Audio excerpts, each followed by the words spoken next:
No, we're not, she's going to sit quietly today.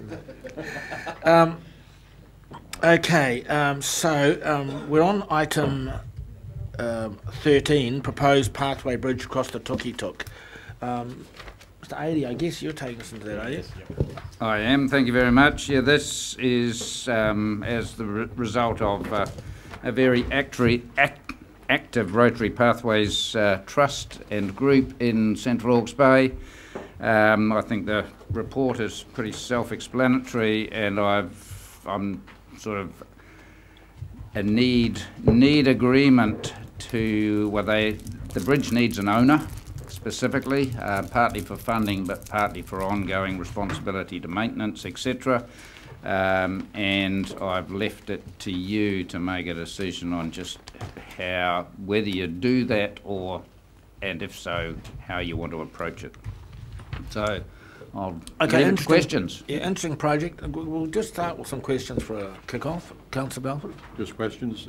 My first question is why this is on the agenda. I mean, we have a double debate system. This seems like an item that should come forward through, let's say, the Environment Committee or Environment and Services Committee. So I'm not sure why it leapfrogs that process. There doesn't seem to be any stated urgency to this. So that's my first question. And the second is, to me, the most obvious issue here is why wouldn't HB own this? Okay. In response to those, the trust is waiting for an answer. Have been for some time. If you and you know, it's up to you whether you want to consider it now or not. But this is the first opportunity that I had to bring this forward for consideration. The second thing is that both pathways are on regional council land. They are regional council responsibility to maintain, and the bridge basically joins up two pathways that are the responsibility currently of regional council to maintain. So yeah, the possibility is that it is a Central Hawke's Bay asset, but you know, clearly that would need to go back to Central Hawke's Bay. Thanks, Mike. Can you just tell me, what are the health and safety obligations, and are you satisfied that we're covered under any insurances and that aspect of it? Health and safety will be a consideration in the design of the bridge, obviously, and you know, that is where the primary allowance for health and safety has got to be covered off. It will sort of fall under our general insurances, and health and safety with anybody using any of our assets is obviously an issue. But and just one more. So I understand from the Trust that they have funding from Central Hawke's Bay District Council. Was Central Hawke's Bay so happy that we were to become the owner? The District Council? I haven't discussed that with either Central Hawke's Bay or the Trust. And unfortunately the key driver of the Trust is currently overseas, so I haven't been able to sort of clarify anything with him. He left it with me before he went. So no, I haven't clarified that, but I understand, yes, that there is some funding coming from Central Hawke's Bay, but I'm not sure the details of all of the funders. And then back to you, Alan. Yeah, thank you, Chair. Paul, sorry. What's not clear in this paper to me is there any necessity to make a decision with urgency? Because my understanding from the Regional Cycle Plan Governance Group is that the Trust wants to get the bridge going ASAP. So, yeah, just wondering about the timing when they want to start the build. They are very keen to get building ASAP, and certainly by the end of this summer, and preferably by Easter next year, is what their ambition is. How real that is, I don't know. There still needs to be final design done, there still needs to be consents obtained, and clearly the whole thing needs to be constructed. So how, and I can't tell you the likely timelines for those until we get into detailed discussions with the Trust. So but they certainly want something by the end of this summer, really. Mike, what sort of design is it? I mean, it seems pretty cheap bridge, 250,000. It's a suspension bridge, very similar to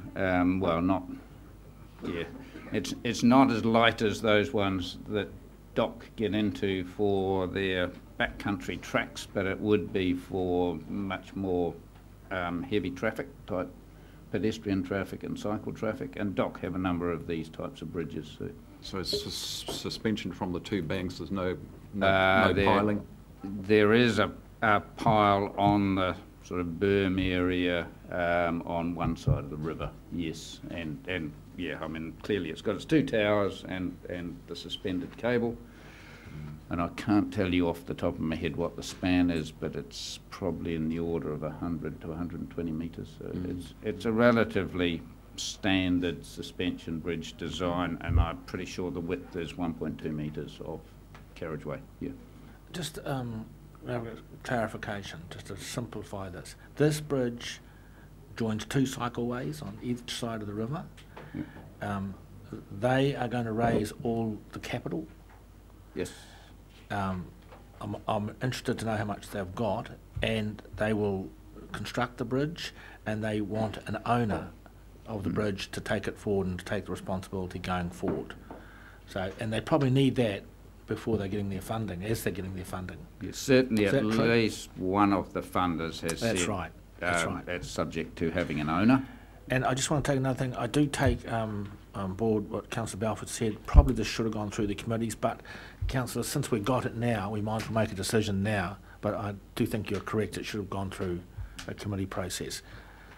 So if you're happy with that, that we do, as the chair of that committee, that we do. I'm not happy with it. No. And I'll be voting against this. On that basis. On that, plus another for Charlie. Okay, that's At the appropriate time. okay. Well, you can, Debbie. Chair, I'm prepared to move number 1 and number 2 when you're ready to take the recommendations. Number 1 and number 2. Oh, and number 3, sorry. Number 3. That's In 2, principle 3, or or legal? 4. Yeah, no, number 1. Number 3. Agrees in principle to the owner of the proposed bridge with confirmed subject to feedback. Okay. I'll second that. And you'll second that? Yep. Quick question to Mr. Adey through you. The annual provision for maintenance between 16 and 21, will that be part of the scheme, or will it be a separate? Will it be added to what we spend on depreciation, etc., for pathways throughout the region? At the moment, Added, I would have thought. pathways are not depreciated, but well, other than a few culverts. So the large part of the pathways are not really depreciated. They are maintained in perpetuity. But yeah, it would be in addition. The scheme is not the funder of those. It comes from general funding sources. So it'll be just a direct extra 20 grand on top. Yep. Out of general rates. Yep. Mm. Question. Question. Sorry? Just to clarify, I did say number 1 and number 2. We're just having some discussion. Yeah, Mm. sorry, I misunderstood. Yes. So I withdraw my second. So no, agrees with the owner. You withdraw your second, is it? Yeah, because I was number 1 and number 3.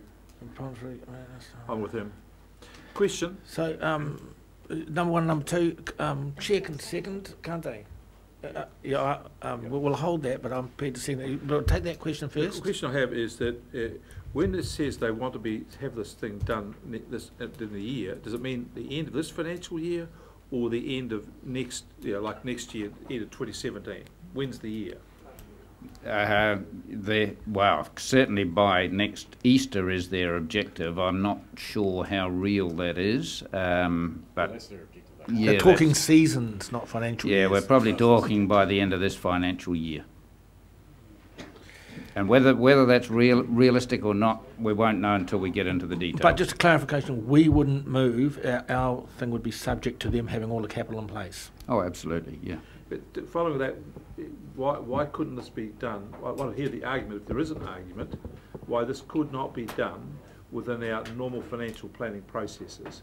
Is there an argument that this needs to jump our planning processes and our annual plan processes? I haven't heard that. The funders will not commit funding unless the bridge has an owner. So I accept that. Yeah. So, but does that mean that we have to make a decision ahead of our normal annual planning processes, or can we make the decision as part of our annual planning processes?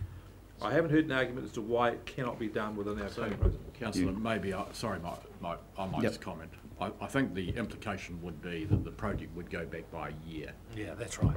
So that would be the consequence.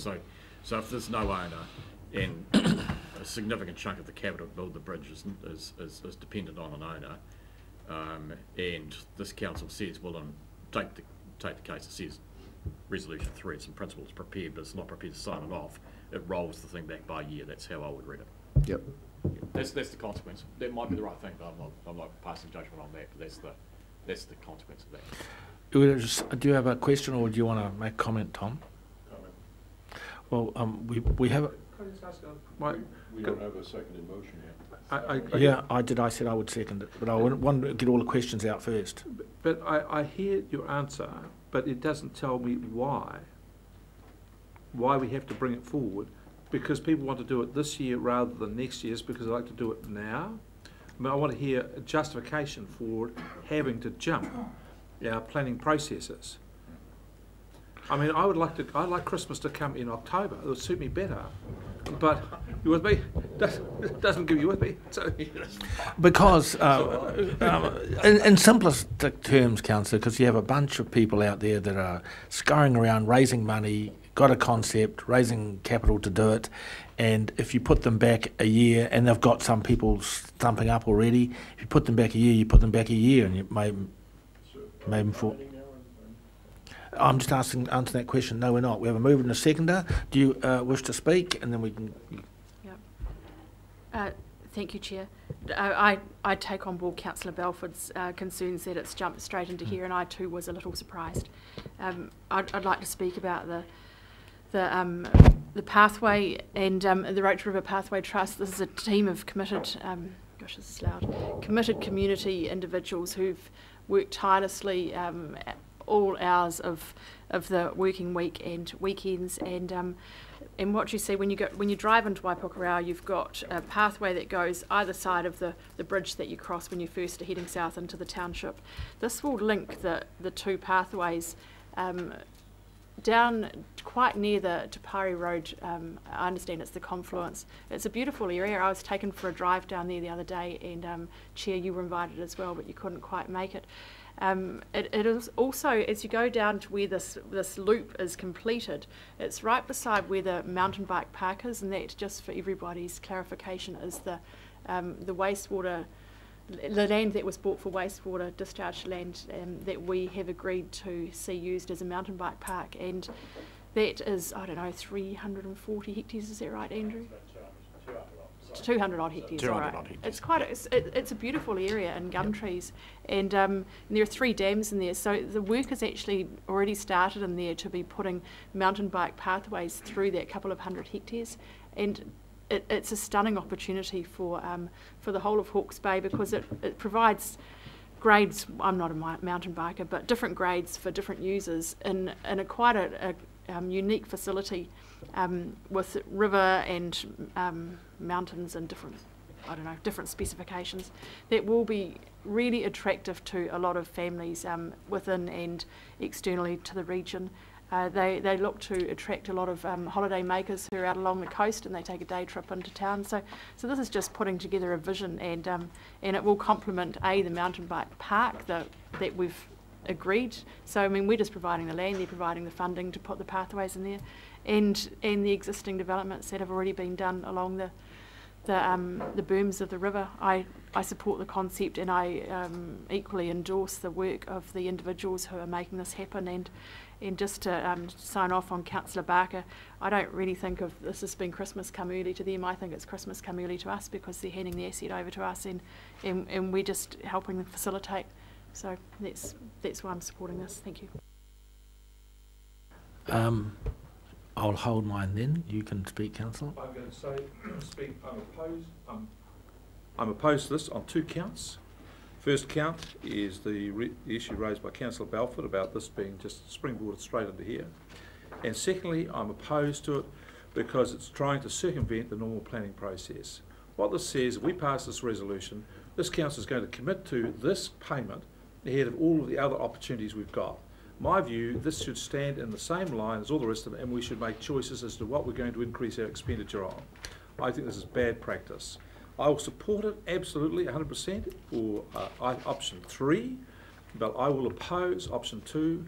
I do not believe they should get first cut on what extra money the council has available, if it does have any available, for this project, and not have to stand against scrutiny against all other items. So, hotly oppose it. So following up on that, what's the procedure for offering an alternative motion that would be 1 and 3? This would have to be defeated. This will be defeated. We defeat, we, It's defeated, it's gone. Yeah. So you've moved an amendment. so am I moving, I'd move an amendment that we put to a vote 1 and 3 for the reasons that Rick has indicated. We routinely say in the normal planning process. Point of order, she hasn't got a second. The process here, for help clarification, is that we now have a mover and a seconder for this motion. The only way an alternative can get on the table is for the first motion to be defeated. At that point, when it's defeated, if it is, it then becomes, someone moves option 1 and 3. Disagree. Okay. Right. Well, can I Do we have speak to the existing Yes, you can motion speak to then? this one, of course. Yep. You can speak to it. To the original motion, you can. Yeah. So I can speak to this motion, Yeah, and then then you can, Neil. and We then have a make, mover and second for the motion 1 and 2, and you can speak to it. and then can I also make a motion afterward? Okay. We routinely say no No. to proposals in our normal annual planning process that are $5,000, $10,000, $15,000, and we struggle to do that. And here's one that is up to $20,000, $21,000 a year. Is completely lacking any other context as to why this belongs, where this would belong in the pecking order of such funding requests. So with no case being made other than we have enthusiastic people, well, we have enthusiastic people for all those other propositions that we decline as part of our due process.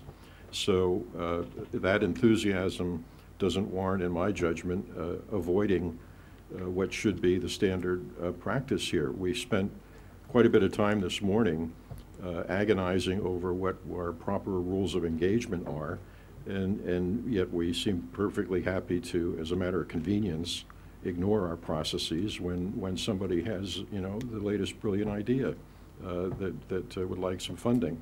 So on that basis, I'm going to vote against the existing motion, but I would support an alternative. Thank you. I'll come back to you. Me? Yeah, you first.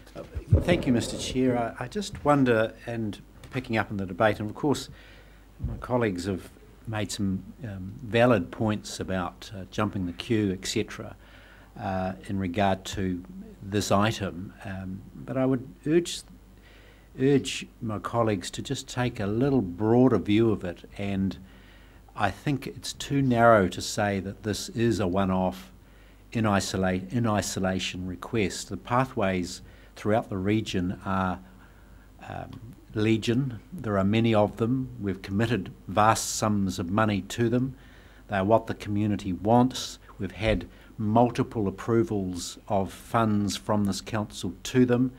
To suggest they are this item is in isolation from that, I think fails to take into account multiple years of planning considerations. And I take up the issue that councillors have offered in opposition to this motion around one-off items of a small nature being rejected in the past, and I'd suggest here's an opportunity to break that pattern where an item and expenditures of a relatively small quantum are tabled like this and they are directly related to a strategy we have in place, I'm really challenged to think that they are out of order.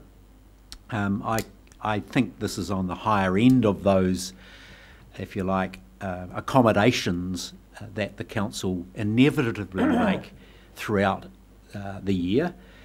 We ought not to be totally bound by every cross and every dot that we put into the annual plan.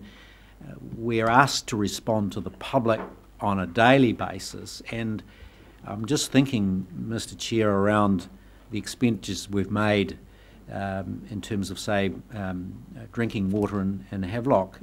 We've spent hundreds of thousands of dollars unplanned, and I'm suggesting that we take a bit of a broader view and say, yep, this does fit where we've been, and set a new precedent for flexibility in responding, not breaching the important principles that Councillor Barker is referring to, but simply saying maybe we do have to be a little more flexible.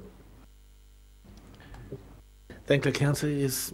Thank you, Chair. Just very briefly, let's not forget we've already invested, I think it's $150,000 down there in these types of activities. Maybe I've got that wrong. Maybe it was only 100. I can't remember off the top of my head. But we have invested in the pathways.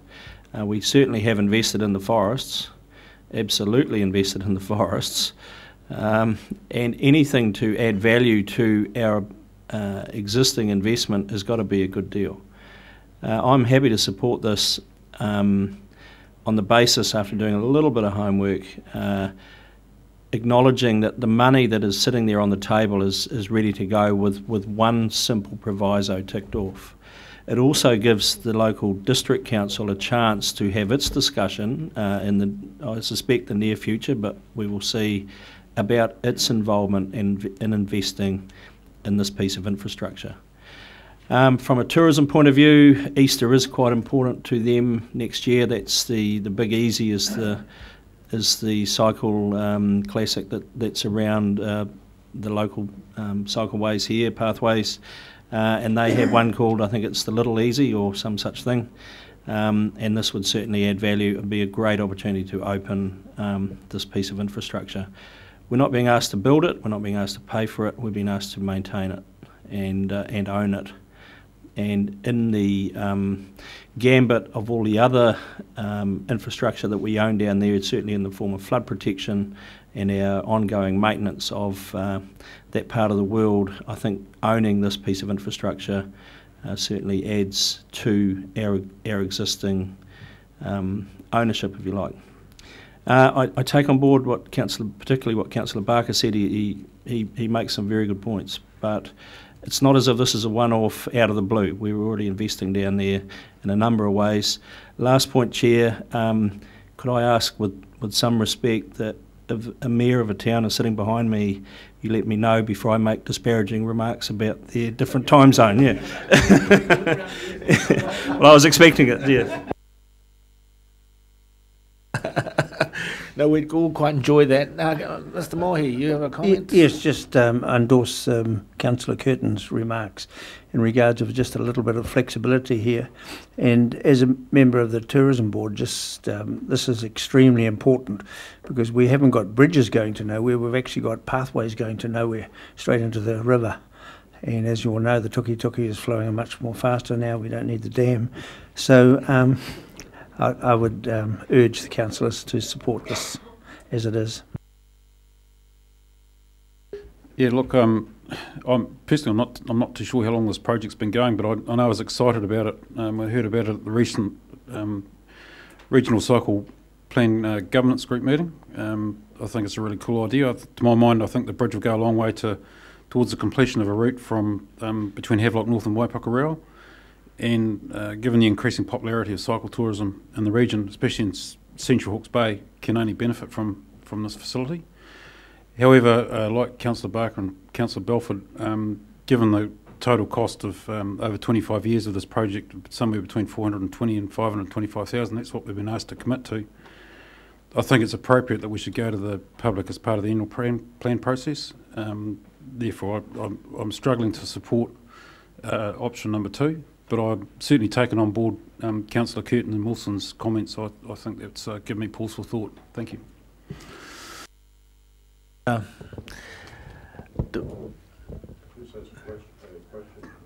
Has there been any public consultation at all on building a 100-meter dam across a river? Bridge.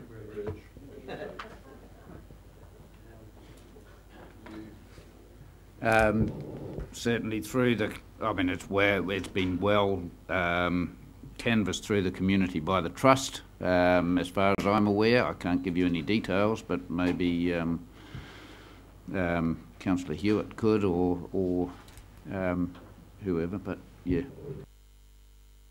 If there is opposition in the community to this, we have not had any opportunity to hear about it. I'd just like to canvass that. Is there any opposition in the community that you know of? Shaking her head. There is none.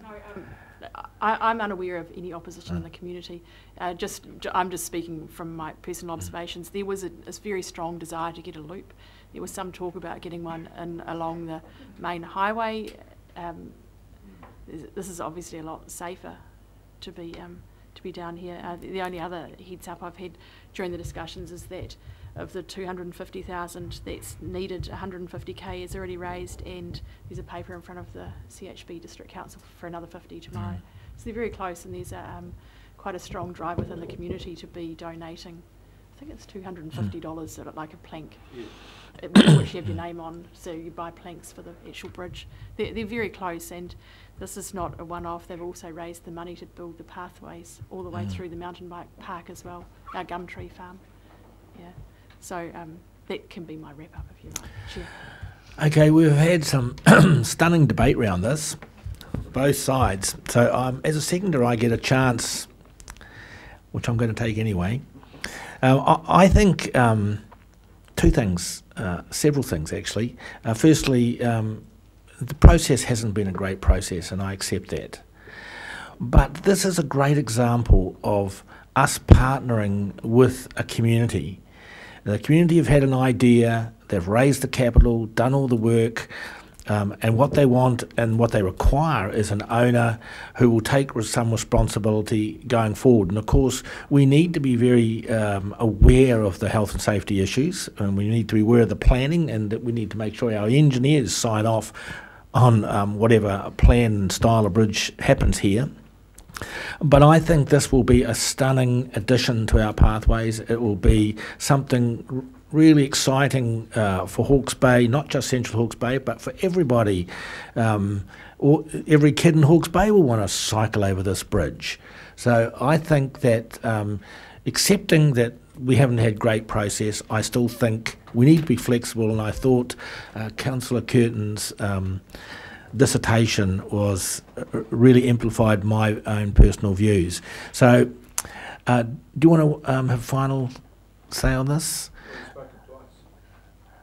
Councillor, I'm chairing this meeting at the moment. So thank you. Appreciate the point. That's why I sat you. We always notice when he sits back and shoulders his arms. We're going to take a vote on this. So we are talking about recommendation 1 and 2. All those in favour? Aye. Against? No. Do you want division? I do. Yes, do. All those in favour raise their hands. And against? Thank you. The recommendation is carried. And congratulations to the Rotary in Central Hawke's Bay.